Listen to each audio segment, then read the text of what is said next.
ठाकरे विरुद्ध भाजप संघर्षाला पुन्हा एकदा धार आली आहे। उद्धव ठाकरे यांनी नाशिकच्या अधिवेशनात आगामी लोकसभेचं रणशिंग फुंकलंय। पंतप्रधान नरेंद्र मोदी हे ठाकरेंच्या निशाण्यावर आहेत। नवे माझं तर म्हणणं आहे पीएम केअर फंडाचा सुद्धा घोटाळा काढा। काय पीएम केअर म्हणजे मी मागे बोललो होतो, पीएम केअर म्हणजे काय, ते हास्य जत्रेमध्ये प्रभाकर मोरे केअर फंड होता तो। अरे वसाड्या पैसे दे। पीएम केअर म्हणजे काय, पंतप्रधान मदत केली ना। अलीकडच्या काळात ठाकरेंच्या पक्षातल्या नेत्यांच्या मागे राज्य किंवा केंद्रीय तपास यंत्रणांच्या चौकशीचा ससेमिरा लागल्याचं पाहायला मिळतंय। आमदार रवींद्र वायकर, राजन साळवी, वैभव सावंत एवढंच नाही तर किशोरी पेडणेकर या नेत्यांना या ना त्या कारणांमुळे चौकशीला सामोरं जाण्याची वेळ आली आहे। या चौकशी सत्राच्या पार्श्वभूमीवर उद्धव ठाकरे यांनी भाजपला जाहीर आव्हान दिलं। म्हणजे राऊत तुरुंगात जाऊन गेले, म्हणजे अचानक सगळे तुम्हाला भ्रष्ट वाटायला लागले।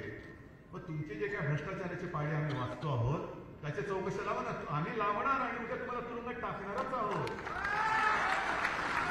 ठाकरेंनी पीएम केअर फंडाच्या चौकशीची मागणी करत भाजपला घेरण्याचा प्रयत्न केला। खरं तर पीएम केअर फंडावरून बरंच राजकारण झालं होतं।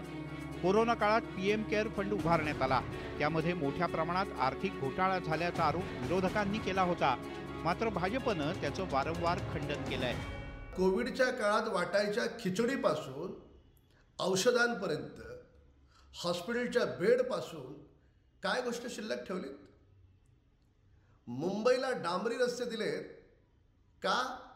तर वारंवार खराब व्हावेत आणि त्यातून तुम्हाला पैसे लुटता यावेत। त्यामुळे श्रीमान उद्धव ठाकरेंचं नैराश्य एवढीच यावर प्रतिक्रिया। कोरोना काळात पंतप्रधान मोदी यांनी पीएम केअर फंडाची घोषणा केली होती। पंतप्रधान पीएम केअर फंडाचे अध्यक्ष तर संरक्षण आणि अर्थमंत्री सदस्य होते। कोरोनाच्या काळात देशातील दानशूर नागरिक आणि कंपन्यांनी कोट्यावधींचा निधी पीएम केअर फंडात जमा केला होता।